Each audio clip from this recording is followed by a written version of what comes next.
Bismillahirrahmanirrahim. Assalamualaikum warahmatullahi wabarakatuh. Apa kabar Bapak Ibu, Akang Teteh semuanya? Semoga sehat selalu. Baik. Eh, Jumpa lagi dengan channel saya. Saat ini sudah beredar panduan berkenaan dengan pengisian SKP di lingkungan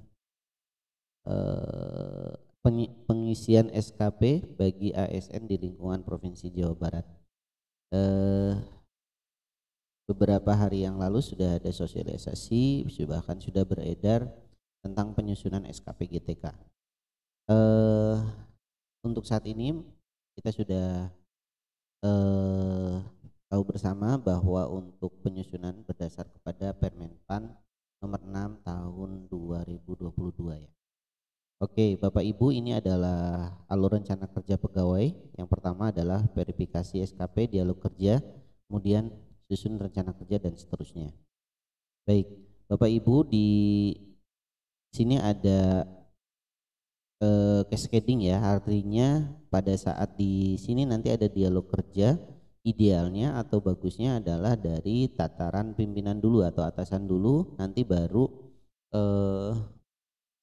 kita melakukan rencana kerjanya. Jadi nanti di cascading akan muncul seperti ini.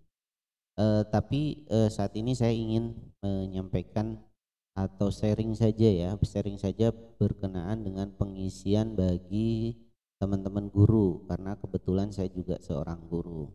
Baik,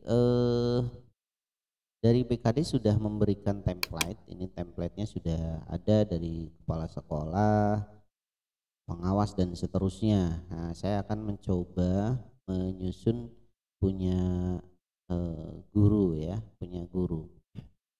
Baik, di sini kita sudah tinggal mengedit saja. Kalau sebelumnya ini misalnya, nanti kita tinggal mengedit saja materinya apa dan seterusnya. Oke, saya sudah karena saya kebetulan sebagai seorang wali kelas. Nah, di sini ada yang pertama ya, Bapak Ibu, terdidiknya ini ada di atasan kita, kemudian ini adalah rencana hasil kerja. Nanti kita tinggal edit di bagian merahnya, siswa kita pegang kelas berapa, karena kebetulan saya dari SLB, kemudian menerima materi pembelajaran tentang apa. Kalau di SLB sebagai wali kelas dan semua mata pelajaran diajarkan, maka kita pakai materi pembelajaran pendidikan khusus seperti itu. Kecuali untuk di SLB misalnya ada guru guru mata pelajaran misalnya Penjas, ya boleh, tidak apa-apa, misal gitu ya. Ini adalah kualitas presentasi pelaporan kegiatan 100, waktu kegiatan 12 bulan, misalnya jumlah siswa kelas SD, LB dan seterusnya. Karena saya pegang 3 siswa maka saya 3 saja gitu ya. Oke. Baik, mana lagi? Udah ya? Oke.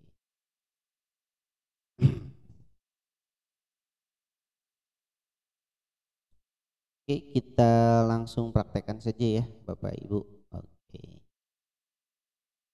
Silakan masuk, kemudian klik di sini, kemudian nanti ada input SKP utama, rencana kerja. Oke. Bapak Ibu, ini di sini sudah ada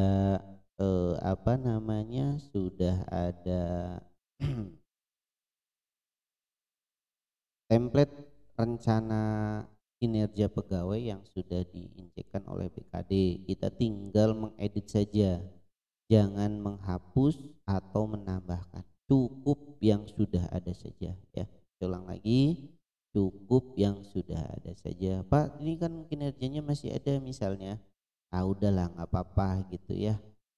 Toh nanti pada akhirnya kita akan melaporkan IKI. Nah, nanti semakin banyak SKP maka semakin banyak juga pelaporan IKI yang harus kita laporkan gitu ya.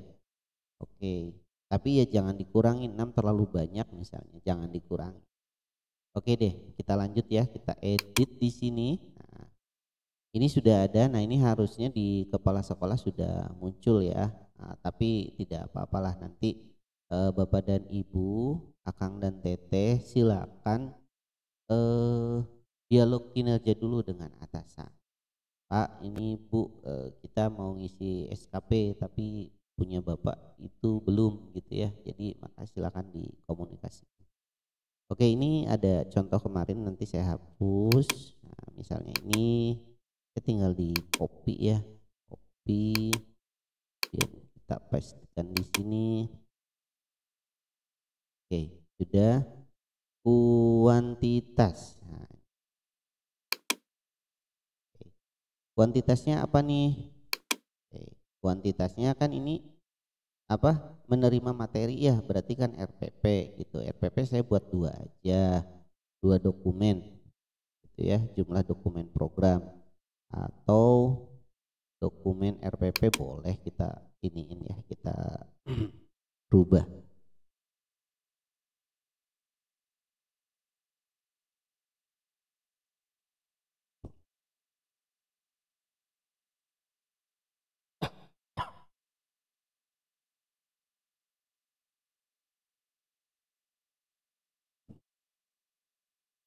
Jumlah dokumen. Oke, kualitasnya 100% adalah prosentase di sini.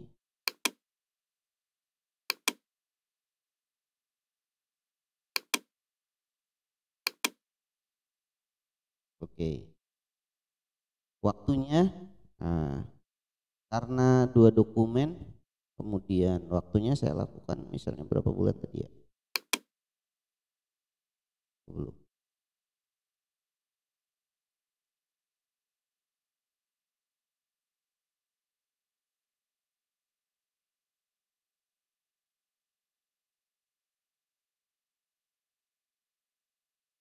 Ini jumlah siswa ya, oh iya sorry, saya tinggal lewat aja.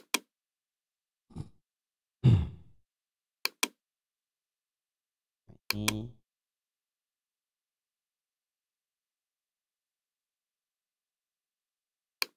bentar,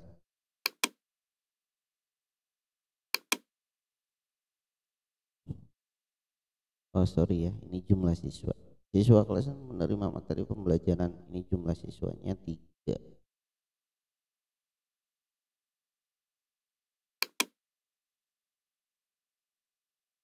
Oh ya, maaf Bapak Ibu, ini di template yang pertama ternyata ada 2 ya. Saya memilih untuk, karena menerima materi siswa kelas berarti jumlah jam, saya memilih ke jumlah jamnya.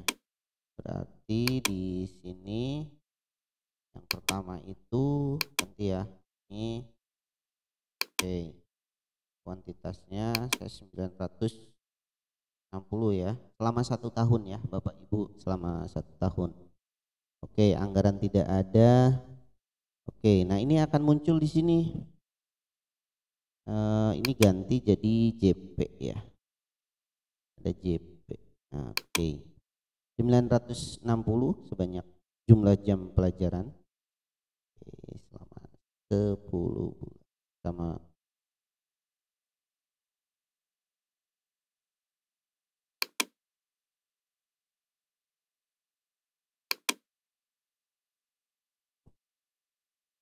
Bapak Ibu nanti dengan sendirinya ke bawah akan muncul nih gitu ya, satu apa namanya, ini adalah, kok belum rubah ya, harusnya rubah nih. Oke, oke. Ini sudah muncul, kok enggak otomatis. Nanti otomatis karena kita mengisi 12 bulan ya gitu. Jadi otomatis nanti akan muncul ke bawah gitu. Oke, sekarang 12 bulan.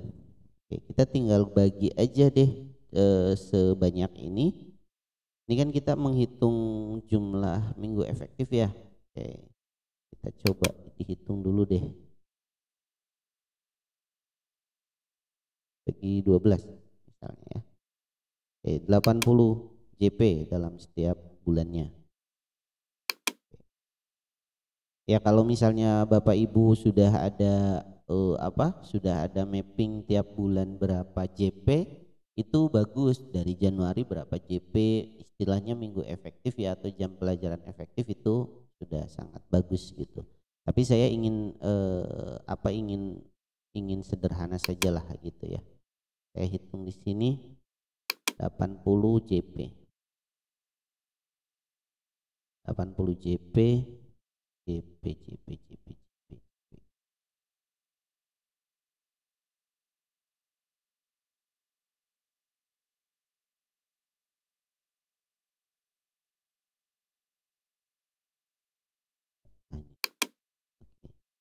Ininya berapa persen, Bu? Pak Bu Akang Teteh, ini 100% ya, karena di bulan Januari kita akan membuat 80 JP itu selama 1 bulan, maka ini nilainya harus 100%. Jangan eh, tidak, bukan apa ya, dalam misalnya bertahap gitu. Kalau 12 bulan berarti ya misalnya 8% terus-terus, itu bertahap, itu tidak. Karena memang ini adalah rencana kinerja bulanan atau rencana aksinya, dalam artian kita punya target untuk dalam 1 bulannya itu 80 JP, dan itu semuanya terpenuhi, maka itu jadi 100%. Itu aja ya. Oke, silakan dilanjut sampai selesai.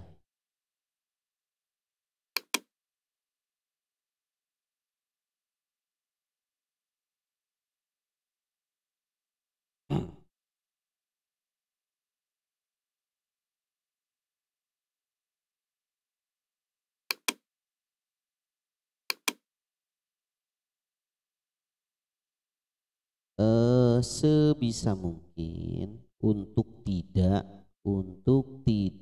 salah gitu ya, untuk tidak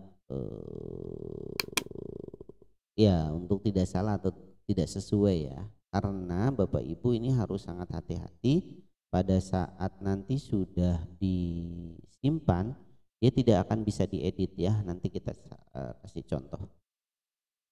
Mana ya JP, ya Allah, nah ini dia 100%, ini 80 juga sama.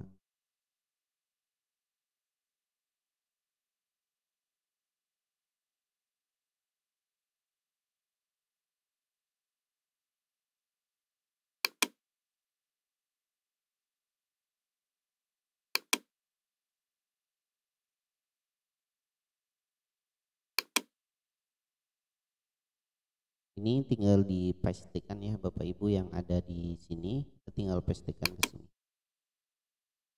Oke, nih saya yang paste dulu aja deh biar gampang.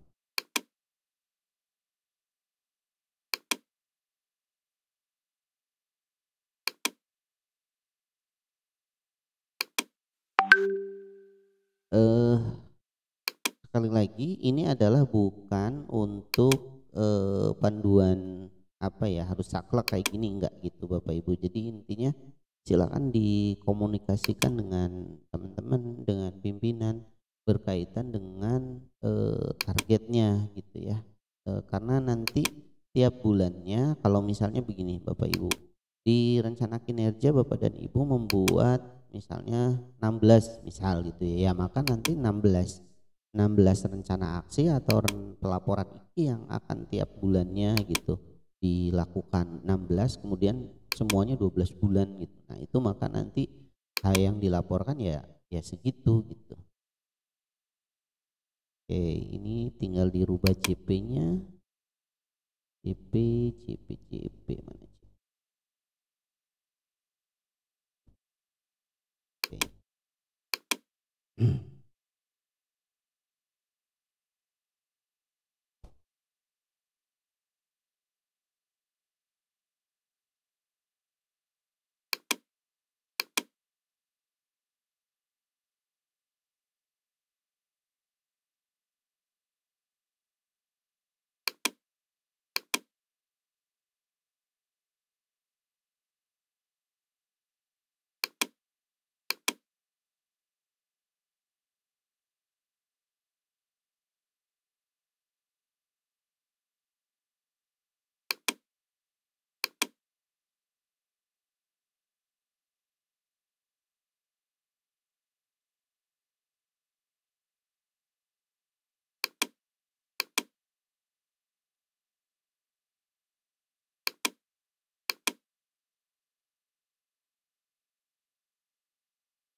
Oke, ini sudah kita cek lagi. Oke, sudah Januari sampai Desember, kemudian kita simpan. Oke, simpan. Iya. Oke ya Bapak Ibu. Nah, ini pada saat sudah disimpan maka dia tidak bisa untuk diedit lagi, tombolnya beda kan. Oke, tombolnya beda. Maka tolong dicek lagi, kalau bisa dibuat konsep dulu seperti ini. Nah, Bapak Ibu di sini misalnya saya sudah nih terbimbingnya jumlah siswa dan seterusnya gitu ya. Jumlah siswa ini saya 3 misalnya belum. Oke, ini ada RPP misalnya presentasi pelaporan semuanya 100 ya. Oke, waktu pelaporan kegiatan misalnya 2 bulan. Kemudian kuantitas misalnya 2 ya. Oke. Bapak Ibu, Akang Teteh, saya hanya ingin mengingatkan apabila tidak full 12 bulan kegiatan kita, maka upayakan, bukan upayakan ya, nanti misalnya ini saya 2 nih, 2 maka 1 itu harus ada di bulan Desember. Artinya bulan Juni dan Desember misalnya. Kalau guru insya Allah aman. Tapi ini berlaku untuk semuanya, untuk teman-teman arsiparis, staf TU, kemudian Bapak Ibu kepala sekolah itu sama. Prinsipnya adalah pada saat penyusunan SKP maka harus di akhir itu harus ada di bulan Desember. Karena kalau misalnya tidak ada di bulan Desember, maka nanti tidak akan muncul ikinya. Itu informasi yang saya dapatkan ya Bapak Ibu. Oke, selanjutnya kita lanjutkan saja gitu, silakan semuanya edit sampai selesai, kemudian kita tinggal tunggu di validasi. Jangan coba-coba untuk tutup rencana kinerja. Nanti kita coba ini ya, nanti kita coba apa namanya? Nanti kita coba buat sharing lagi lah ya berkaitan dengan tutup rencana kinerja. Oh iya, satu lagi Bapak Ibu, misalnya di sini ada lampiran rencana kinerja pegawai. Ini adalah kita harus melampirkan karena berdasarkan Permen. Nah, ini ada dukungan sumber daya, dukungan pegawai yang memiliki keahlian programming atau memahami pengembangan. Nah, ini adalah kita perlu apa gitu ya. Kita perlu apa, dukungan sumber daya apa, misalnya kita membutuhkan sumber daya tersedianya misalnya sarana dan prasarana media pembelajaran misalnya kayak gitu. Kemudian skema pertanggungjawaban progres pengembangan progres kegiatan dilaporkan setiap bulan misalnya kayak gitu ya, berkala setiap bulan atau misalnya 6 bulan sekali gitu dalam bentuk pelaporan. Konsekuensinya gitu. Nah, ini adalah apabila kita selesai dari ekspektasi maka kita boleh, misalnya kalau di sini sudah ada template ya, direkomendasikan sebagai inovasi tingkat nasional gitu, atau misalnya konsekuensinya adalah diikut sertakan dalam kegiatan lomba guru berprestasi misalnya kalau sebagai seorang guru ya. Itu saja, kemudian jangan lupa untuk disimpan karena saya belum buat tadi, saya di skip dulu deh. Oke, itu aja sih Bapak Ibu, karena semuanya sudah divalidasi, tinggal nanti ini ya, karena tidak bisa diedit lagi, jadi tolong dibuat konsepnya terlebih dahulu. Itu saja, terima kasih, mohon maaf kurang terstruktur, tapi mudah-mudahan sharing saya ini bisa membuka wawasan sedikit, ada gambaran berkaitan tentang pengisian SKP di lingkungan Provinsi Jawa Barat, terutama bagi teman-teman guru pada tahun 2022. Terima kasih, jangan lupa sekiranya informasi ini bermanfaat boleh di-share dan jangan lupa untuk subscribe karena subscribe itu gratis. Oke Bapak Ibu, mohon maaf ya, terima kasih. Assalamualaikum warahmatullahi wabarakatuh.